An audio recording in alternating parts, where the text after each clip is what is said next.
तमीज से बात करिए, मैं सीनियर हूँ आपका। और अब संदीप भैया छोटे नौकर लग रहे। अपना दल के एक दूसरा दल है कैमरावादी, तो वहां से पल्लवी पटेल कहा जा रहा है कि वो वाराणसी से चुनाव लड़ने की तैयारी में है। किस पार्टी से? वो तो समाजवादी पार्टी के साथी हैं, तो वहां से चुनाव लड़ेंगी वो, तो मानते हैं? पिछली बार प्रधानमंत्री जी कितने वोटों से जीते थे बताएं? नहीं याद है तो जितने वोटों से जीते थे उसमें 1 लाख वोट और जोड़ लीजिए।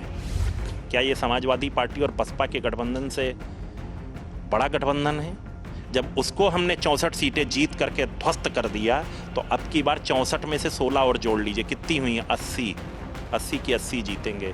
पहले वो अपना आजमगढ़ बचा लें, मैनपुरी बचा लें। मुझे तो बड़ी खुशी है कि समाजवादी पार्टी को जातिगत जनगणना याद आ गई। 4 बार सत्ता में रहे हैं, अब फिर चुनाव आया है तो उन्हें जातिगत जनगणना याद आ गई। इसको पिछड़े वर्ग के आम जनमानस से आ रही है, उस मांग पर भी प्रधानमंत्री जी के द्वारा ही सकारात्मक निर्णय लिया जाएगा। बाकी सब तो चुनावी मोड के लिए इसको प्रयोग कर रहे हैं। अपना दल इसके द्वारा अयोध्या में आज एक बड़ा कार्यक्रम आयोजित किया जा रहा है। हमारे साथ बात करने के लिए पार्टी के कार्यकारी अध्यक्ष आशीष पटेल जी हैं। क्या 2024 की तैयारी, तो सीटों को लेकर के कुछ तय हुआ कि कितनी सीटों पे आप लोग चुनाव लड़ने जा रहे हैं, क्योंकि तैयारी आप लोग हर मंडल पर कर रहे हैं?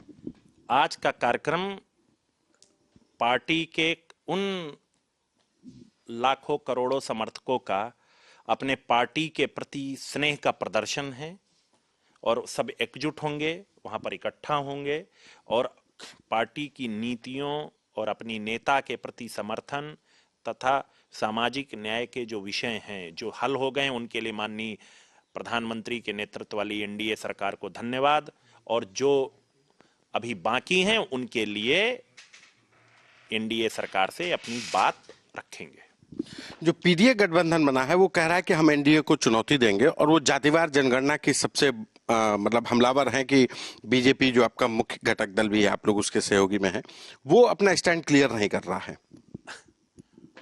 मुझे तो बड़ी खुशी है कि समाजवादी पार्टी को जातिगत जनगणना याद आ गई। 4 बार सत्ता में रहे हैं, अब फिर चुनाव आया है तो उन्हें जातिगत जनगणना याद आ गई। इसके लिए मैं उनको बधाई देता हूं। एक चुनावी आइटम के रूप में याद करने के लिए। पर मैं इतना जरूर कहता हूं कि अपना दल ने प्रारंभ से जाति जनगणना की मांग की है, और यह भी विश्वास दिलाता हूं कि अपना दल और उन करोड़ों जो पीडीए कह रहे हैं, पीडीए से जुड़े हुए लोगों की जो एक आवाज है, माननीय प्रधानमंत्री जी ने जिस प्रकार से पिछड़े वर्ग से संबंधित अन्य विषयों पर सेंसिटिविटी दिखाते हुए वास्तविक रूप से उनको पिछड़े वर्ग के लोगों को लाभ देने का काम किया, चाहे केंद्रीय विद्यालय में आरक्षण हो, नवोदय विद्यालय में आरक्षण हो, सैनिक स्कूल में आरक्षण हो, नीट में आरक्षण हो, उसी प्रकार से जाति जनगणना की मांग जो है, जो पिछड़े वर्ग के आम जनमानस से आ रही है, उस मांग पर भी प्रधानमंत्री जी के द्वारा ही सकारात्मक निर्णय लिया जाएगा। बाकी सब तो चुनावी मोड के लिए इसको प्रयोग कर रहे हैं। इंडिया गठबंधन बना और 2024 में कहा जा रहा है कि इंडिया गठबंधन चुनौती दे रहा है, लेकिन कांग्रेस और समाजवादी पार्टी, अखिलेश यादव, नीतीश कुमार यही कांग्रेस को लेकर के हमलावर हैं। क्या लग रहा है ये चलेगा लंबे तक?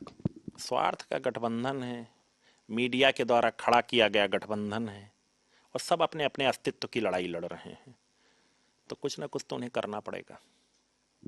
अच्छा, अपना दल के एक दूसरा दल है कैमरावादी, तो वहां से पल्लवी पटेल कहा जा रहा है कि वो वाराणसी से चुनाव लड़ने की तैयारी में है। किस पार्टी से? वो तो समाजवादी पार्टी के साथी हैं, तो वहां से चुनाव लड़ेंगी वो, तो मानते हैं कि चुनौती देंगी?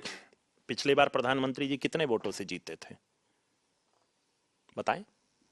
नहीं याद है तो जितने वोटों से जीते थे उसमें 1 लाख वोट और जोड़ लीजिए।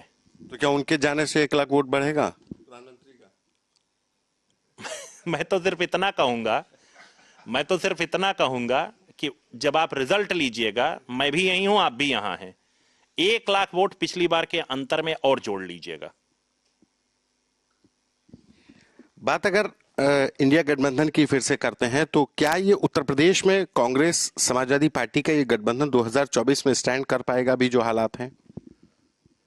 मुझे तो नहीं लगता, और अगर स्टैंड भी कर जाएगा ना, तो पिछली बार 64 जीते थे, क्या ये समाजवादी पार्टी और बसपा के गठबंधन से बड़ा गठबंधन है? जब उसको हमने 64 सीटें जीत करके ध्वस्त कर दिया, तो अब की बार 64 में से 16 और जोड़ लीजिए, कितनी हुई? 80। 80 की 80 जीतेंगे। पहले वो अपना आजमगढ़ बचा लें, मैनपुरी बचा लें। अच्छा, चर्चा है कि नीतीश कुमार फूलपुर से चुनाव लड़ेंगे और वो आप लोगों का गढ़ है, आपके वोट बैंक का गढ़ है। वो भी राजनीति में हर व्यक्ति को चुनाव लड़ने का वो है। और फिर मैं वहां का, आपको तो पता है मेरे टिप्स में कैलकुलेशंस हैं। और जो फूलपुर का समीकरण है, कोई भी लड़े जीतेगा एनडीए का कैंडिडेट। एक आखिरी सवाल है कि इस बार आप लोगों की सीटों को लेकर के कुछ फाइनलाइज हो पाया? कितने दलों पे अपना दल एस लड़ेगा इस बार?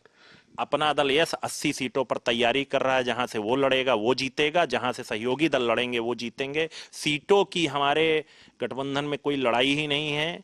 हमारा सिर्फ एक लड़ाई है, सामाजिक न्याय के जो विषय पूरे हो गए उनको प्रधानमंत्री को धन्यवाद, और जो पूरे नहीं हुए हैं उनके लिए अपना दल मांग उठाता रहेगा। यही हमारी गठबंधन की शर्त है। लेकिन समाजवादी पार्टी कहती है कि जातिवाद जनगणना की बात जब आती है तो आप लोग बीजेपी पे दबाव नहीं बना पाते हैं, सिर्फ वोट लेते हैं।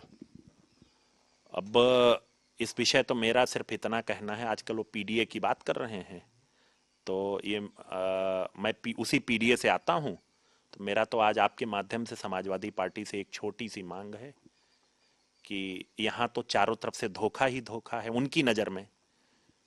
तो उनके पास तो सब कुछ है, उनकी सरकार हालांकि बनने की कोई संभावना नहीं है, लेकिन वो पीडीए के हैं, तो अन्य जातियों के लोगों को आज उन्हीं में से किसी एक को मुख्यमंत्री पद का दावेदार घोषित कर दें कि जब भी समाजवादी पार्टी की सरकार बनेगी मुख्यमंत्री ये होंगे।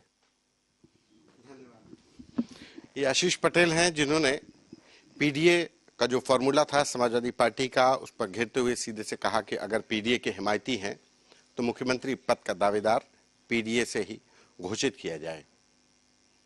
कैमरा पर्सन संदीप के साथ संतोष कुमार, यूपी तक।